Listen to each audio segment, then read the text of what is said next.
Hi friends, welcome to Sai Ritisho channel. ఈరోజు sweet ఎలా చేయాలో ప్రాసెస్లోకి వెళ్ళిపోదాం.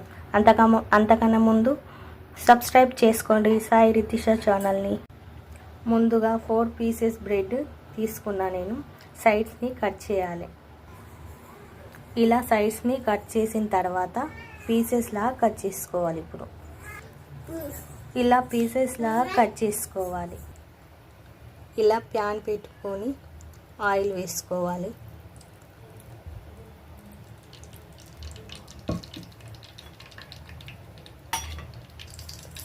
ఆయిల్ బ్రెడ్ పీసెస్ని ఇలా వేసుకోవాలి. ఇలా గోల్డెన్ బ్రౌన్ వచ్చిన తర్వాత పక్కకు తీసుకోవాలి. అన్నీ ఇలానే చేసుకోవాలి మనం. ఇలా అన్ని పీసెస్ని వేయించుకోవాలి. పాలు కూడా ఇటు సైడు వేడి చేసుకోవాలి. మొత్తం బాయిల్ అవ్వాలి పాలు అనేది.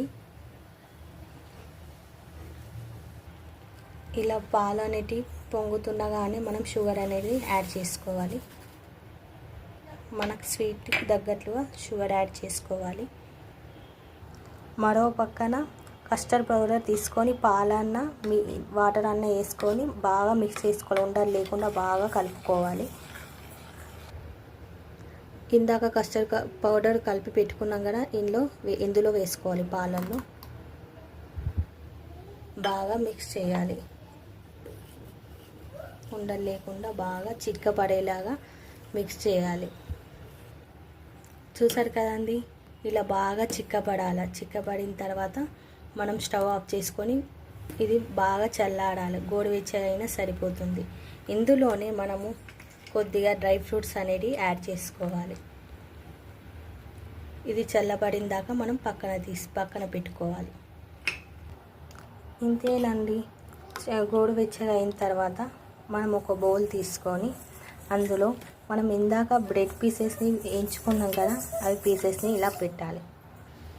బ్రెడ్ పీసెస్ని ఒక లేయర్ ఇలా పెట్టినాం కదా, దానిపైన మనం ఈ రబడీ చేసుకున్నాం కదా, ఇది అనేది ఇట్లా వేసుకోవాలి. ఇలా వేసుకున్న తర్వాత డ్రై ఫ్రూట్స్ అనేవి యాడ్ చేసుకోవాలి.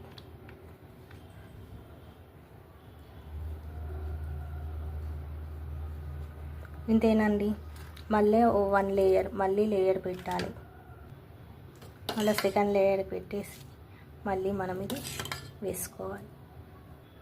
ఇంతేనండి. లేయర్ పెట్టేసి లాస్ట్లో ఇలా పెట్టుకొని లైట్గా మనం ఈ రబడీ అనేది వేసుకోయిపోయింది. బ్రెడ్ స్వీట్ రబడీ కంప్లీట్ అయిపోయిందండి. ఇలా ఒకసారి ట్రై చేయండి, చాలా బాగుంటుంది.